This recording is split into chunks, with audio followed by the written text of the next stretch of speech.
વીર ભગતસિંહ પ્રાથમિક શાળા તથા માધ્યમિક શાળા ખાતે શાળા પ્રવેશોત્સવના કાર્યક્રમનું આયોજન કરવામાં આવ્યું હતું, જેમાં વડોદરા મહાનગરપાલિકાના મ્યુનિસિપલ કમિશનર અરુણ મહેશ બાબુ ઉપસ્થિત રહ્યા હતા। સાથે વિસ્તારના કોર્પોરેટરોએ પણ આ કાર્યક્રમમાં હાજરી આપી હતી। બાળકોનો ઉત્સાહ વધારવા માટેનો આ કાર્યક્રમ યોજાયો હતો, જેમાં શૈક્ષણિક કિટનું વિતરણ પણ કરવામાં આવ્યું। કાર્યક્રમમાં કોર્પોરેટર અનિતાબેન વીરપુરા, પવન હિમનાની, એસબીઆઈ બેંકના જ્યોતિકુમારી તથા ગાયત્રી પરિવારના સભ્યો હાજર રહ્યા હતા। બાલવાડી બાલવાટિકા ધોરણ 9ના નવીન પ્રવેશ બાળકોને કિટ વિતરણ કરવામાં આવ્યું।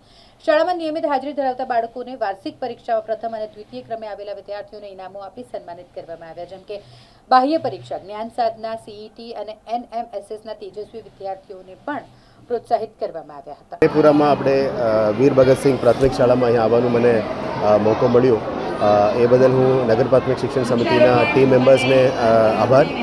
આપ જાણો છો કે ગુજરાત રાજ્ય સરકાર દ્વારા શાળા પ્રવેશોત્સવ કાર્યક્રમ અત્યારે ચલાવવામાં આવી રહ્યા છે। જે રીતનું માન્ય વડાપ્રધાનશ્રીએ એમાં જ્યારે મુખ્યમંત્રી હતા ત્યારથી જ આ કાર્યક્રમ શરૂ કરીને બહુ સક્સેસફુલ ચાલી રહ્યા છે। અને મૂળ ઉદ્દેશ છે કે આપણા નાના નાના ફૂલકાઓને સ્કૂલ્સમાં એડમિશન આપીને કન્ટિન્યુડ એજ્યુકેશન બાલવાટિકાથી લઈને 12મી ધોરણ સુધી એમને કન્ટિન્યુડ એજ્યુકેશન મળે। અને જે બાળકો સ્કૂલ્સમાંથી ભણતા ડ્રોપઆઉટ થઈ ગયા છે, કોઈ પણ સામાજિક કારણસર એ લોકો ડ્રોપઆઉટ થઈ ગયા છે, એમને પાછા સ્કૂલમાં લાવવાનો ઉદ્દેશથી આ કાર્યક્રમ શરૂ કરવામાં આવી છે। હું ચોક્કસ માનું છું કે આજે જે સ્કૂલમાં લગભગ 350 બાળકો બની રહ્યા છે, એમના ઇન્ફ્રાસ્ટ્રક્ચર વાઇઝ બહુ સારું છે। આવનારા દિવસોમાં પાસ પર્સન્ટેજ અને ક્વોલિટી એજ્યુકેશન ઉપર પણ અમે ફોકસ કરીને એમને રિક્વેસ્ટ કરી છે। મને જણાવવામાં આવ્યું છે કે એમની પાસ પર્સન્ટેજ બહુ સારું છે અને ડ્રોપઆઉટ રેશિયોમાંથી પણ અત્યારે બાળકો બહાર નીકળીને સ્કૂલમાં પાછા આવવાનું શરૂ થઈ ગયા છે। મારે ફતેપુરાના વિસ્તારમાં રહેતા તમામ નાગરિકો અને ખાસ કરીને માતાઓ પિતાઓને એ જ વિનંતી છે કે કોઈ પણ કારણસર તમારા બાળક 8મી કક્ષા પછી રહી જતા હોય, એમને ખાસ કરીને વિનંતી કરીને આપણા સ્કૂલમાં આવીને એડમિશન કરાવજો। એમને સરકાર અને વડોદરા મહાનગરપાલિકાની ચિંતા છે એમની કન્ટિન્યુડ એજ્યુકેશન માટે, એમની શિક્ષણ માટે, કારણ કે આ એક ફ્યુચર પેઢી બનાવી રહ્યા છે। ભારતના નિર્માણ કરવા માટે ફ્યુચર પેઢી બનાવવાની જરૂરિયાત છે। આની અંદર ફતેપુરાનું પણ યોગદાન રહે એવા અમારે તમામને ચોક્કસ માનવું છે કે આ દીકરાઓની સારું એક એક્સપોઝર આપવાથી આ બાળકો બહુ સારી રીતે કરી શકાય। અહીંયા બહુ સારું શિક્ષણ આપવામાં આવી રહ્યા છે। મને જણાવવામાં આનંદ થાય છે કે અમારા ચૂંટેલા પ્રતિનિધિઓ, કાઉન્સિલરશ્રીઓ, પ્રિન્સિપલશ્રીઓ, ટીચર્સ, ગાયત્રી પરિવાર, એસબીઆઈ બેંકના તમામ પ્રતિનિધિઓ આવીને આ બાળકોની ઉજ્જવલ ફ્યુચર માટે પણ પ્લાનિંગ કરીને યોગદાન આપીને મદદ કરી રહ્યા છે।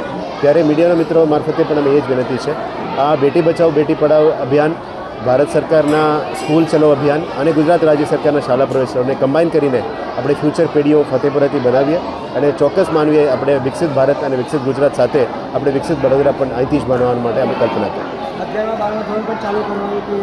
એ અત્યારે ડિસ્કશન ફેઝમાં છે, કારણ કે ફિનાન્શિયલ એક્સપેન્ડિચર્સ પણ આવશે, પણ બીજા એક સિટીમાં પ્લાનિંગ અત્યારે શરૂ થઈ ગયું છે। આવનારા દિવસોમાં અમે વડોદરા મહાનગરપાલિકામાં બોડીમાં પણ ચર્ચા કરીશું, ચૂંટેલા પદાધિકારીઓ સાથે અને અધિકારીઓ સાથે પણ ચર્ચા કરીશું અને શાળા બોર્ડ સાથે પણ ચર્ચા કરીશું, કારણ કે બધાની મુશ્કેલી એ જ થાય છે। દરેક સ્કૂલમાં ડિમાન્ડ આ જ આવી રહ્યા છે કે 8th પછી 10th સુધીમાં ડ્રોપઆઉટ થઈ જાય છે અને 10th પછી 11thમાં ડ્રોપઆઉટ થઈ જાય છે।